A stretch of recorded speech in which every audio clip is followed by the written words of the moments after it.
Hey guys, welcome back to my channel. तो आज अपने इस वीडियो में मैं आपको बताऊंगी पसीने से होने वाले फायदे। जी हाँ, आपने बिल्कुल सही सुना है, पसीने यानी कि स्वेटिंग से होने वाले फायदे। अभी तक आप सिर्फ बहते हुए पसीने से परेशान ही हुए होंगे। पसीने के कारण आपके शरीर से स्मेल आती है, ईचिंग, चिपचिपाहट, डिहाइड्रेशन, उलझन होती है। ये सब सही है, लेकिन जैसा कि आप जानते हैं कि हर चीज के दो पहलू होते हैं, एक होता है नेगेटिव और दूसरा होता है पॉजिटिव। तो वैसे ही पसीना बहने से भी अनेक फायदे होते हैं, जिनके बारे में आज हम अपने इस वीडियो में बात करेंगे। तो आइए अब बात कर लेते हैं पसीने से होने वाले फायदों के बारे में। पहला फायदा, सर्दी जुकाम को ठीक करना। तो यदि आप अक्सर बीमार पड़ते हैं तो स्वेटिंग आपके लिए बहुत ही कारगर है। स्वेटिंग शरीर को संक्रमण से लड़ने में भी मददगार होती है। अध्ययनों से पता चला है कि पसीने में एंटी माइक्रोबियल पेप्टाइड होता है, जो कि टीबी और अन्य रोग पैदा करने वाले कीटाणुओं से लड़ता है। तो इससे यह सिद्ध होता है कि पसीना हमारे शरीर में एक कवच का कार्य करता है, जो कि इन कीटाणुओं से लड़ने के लिए हमें शक्ति प्रदान करता है।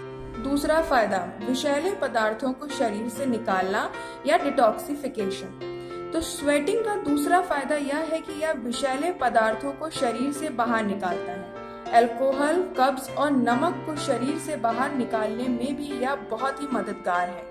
नियमित रूप से शरीर से पसीने को बाहर निकालना आपके लिए बहुत अच्छा और शरीर के लिए फायदेमंद है, क्योंकि इससे शरीर की सारी गंदगी बाहर निकल जाती है और हमारा शरीर अंदर से पूरी तरह से साफ हो जाता है। तो जब हमारा शरीर अंदर से पूरी तरह से साफ हो जाएगा तो हमें किसी भी तरह की बीमारी नहीं होगी। तो हम ये कह सकते हैं कि पसीना हमें सारी बीमारियों से दूर रखने में भी मददगार सिद्ध होता है। तीसरा फायदा, किडनी में पथरी की संभावना को कम करना। स्वेटिंग से किडनी में पथरी की संभावना कम होती है। किडनी स्टोन मुख्य रूप से किडनी में नमक और कैल्शियम एकत्रित होने से होती है। पसीने से नमक शरीर से बाहर निकल जाता है और कैल्शियम हड्डियों में अवशोषित हो जाता है। पसीना निकालने के साथ ही आप पानी भी ज्यादा मात्रा में पिएं। ये दोनों चीजें किडनी की पथरी को रोकने में कारगर सिद्ध होती हैं। अगला फायदा, ब्लड सर्कुलेशन को बढ़ाना। बहुत अधिक पसीने की वजह से त्वचा को रक्त की आवश्यकता पड़ने लगती है, जिसके कारण शरीर के सभी अंगों में रक्त का संचार तेजी से होने लगता है। यानी हम ये कह सकते हैं कि रक्त संचार को ठीक रखने के लिए थोड़ा पसीना बहाना फायदेमंद सिद्ध होता है। अगला फायदा, शरीर का केमिकल बैलेंस बनाना। पसीने के साथ शरीर के अतिरिक्त सोडियम और पोटेशियम भी बाहर निकलते हैं, जिससे शरीर में इनका बैलेंस बना रहता है और इससे हृदय से लेकर हड्डियों तक के रोगों से भी बचाव मिलता है। अगला फायदा, मूड और नींद को बढ़ाना। पसीना बहने से हमारा मूड सही रहता है और अगर हमें नींद ना आने की समस्या है तो वो भी दूर हो जाती है। व्यक्ति का मूड चेहरे और त्वचा पर दिखता है, क्योंकि मूड कोलेजन उत्पादन को प्रभावित करने में सक्षम है। वर्कआउट के दौरान पसीना आने से मूड बेहतर होता है। भारी व्यायाम शरीर में अधिक एंडोर्फिन छोड़ने लगता है। यह एक हैप्पी हार्मोन होता है, जो खुशी को दोगुना कर देता है। इसलिए हमेशा एक्सरसाइज करने के बाद नींद अच्छी आती है और मूड फ्रेश हो जाता है। अगला फायदा, इम्यूनिटी को बढ़ाना। तो दोस्तों, अभी तक आप ये नहीं जानते होंगे कि पसीना बहाने से इम्यूनिटी भी बढ़ती है, लेकिन एक शोध से ये पता चला है कि पसीना बहाने से प्रतिरोधक क्षमता को बढ़ाया जाता है। पसीने में 95 तरह के प्रोटीन की पहचान हुई है, जिनमें से 20 प्रोटीन नोवल डिफेंस प्रोटीन है।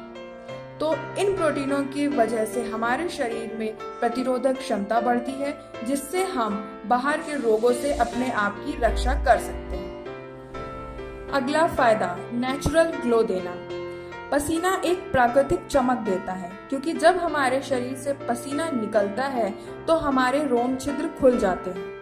जब हमारे चेहरे के रोम छिद्र खुल जाते हैं तो जितनी भी गंदगी हमारे चेहरे पे है वो पसीने के साथ साथ निकल जाती है। तो हम ये कह सकते हैं कि पसीना हमारे लिए एक नेचुरल क्लींजर का काम भी करता है। पसीना बहने से ब्लड सर्कुलेशन भी बढ़ जाता है, जिससे चेहरे पर एक नेचुरल ग्लो आता है। और पसीना बहने के बाद हमारी त्वचा ज्यादा नरम हो जाती है और स्वाभाविक रूप से ये ज्यादा जीवंत और चमकदार दिखने लगती है।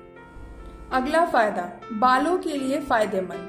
पसीना न केवल त्वचा बल्कि बालों को भी स्वस्थ रखता है, क्योंकि जब बालों के बीच स्कैल्प में पसीना बहता है तो आपके रोम छिद्र खुल जाते हैं, जो बालों के विकास को बढ़ाते हैं। लेकिन जब बाल बहुत ज्यादा पसीने से तर हो जाते हैं तो इन्हें शैम्पू से धो लेना चाहिए, क्योंकि इससे स्कैल्प में खुजली भी हो सकती है। अगला फायदा, स्ट्रेस को कम करना। पसीना बहाकर स्ट्रेस को भी कम किया जा सकता है, क्योंकि पसीना बहने से हमारे अंदर एंडोर्फिन हार्मोन निकलने लगता है। यह एक हैप्पी हार्मोन है और इसके निकलने से हम तनाव के स्थान पर खुशी का एहसास करने लगते हैं। इसीलिए जब हम स्ट्रेस में होते हैं तो थोड़ा बहुत व्यायाम या हल्का फुल्का वर्कआउट करना उपयोगी सिद्ध होता है। इससे हमारे शरीर से पसीना निकलना शुरू हो जाता है और हम स्ट्रेस फ्री फील करने लगते हैं। अगला फायदा, तापमान को नियंत्रित करना। अधिक गर्मी पड़ने पर हमारे शरीर के रोम छिद्र खुल जाते हैं, जिससे पसीना निकलने लगता है और हमारी बॉडी धीरे धीरे ठंडी हो जाती है। इससे हमारा जो टेम्परेचर है वो बैलेंस हो जाता है और हमें गर्मी का एहसास कम लगने लगता है। जिन लोगों के पसीना ना निकलने की समस्या होती है उनकी स्किन धीरे धीरे लाल पड़ने लगती है। यह पसीना ना निकलने के कारण एक एलर्जी होती है। इसमें हमारे शरीर की गर्मी पसीने के माध्यम से बाहर नहीं निकल पाती और धूप में या तेज गर्मी में निकलने से हमारी त्वचा पर लाल चकत्ते या छोटे छोटे दाने दिखाई देने लगते हैं। तो दोस्तों, ये मेरा आज का वीडियो था। मैंने इसमें आपको पसीने से होने वाले फायदों के बारे में बताया है। आपको मेरा वीडियो कैसा लगा प्लीज कमेंट सेक्शन में अपने व्यूज को शेयर कीजिएगा। नेक्स्ट वीडियो मेरा जल्दी आएगा, तब तक के लिए बाय बाय, टेक केयर।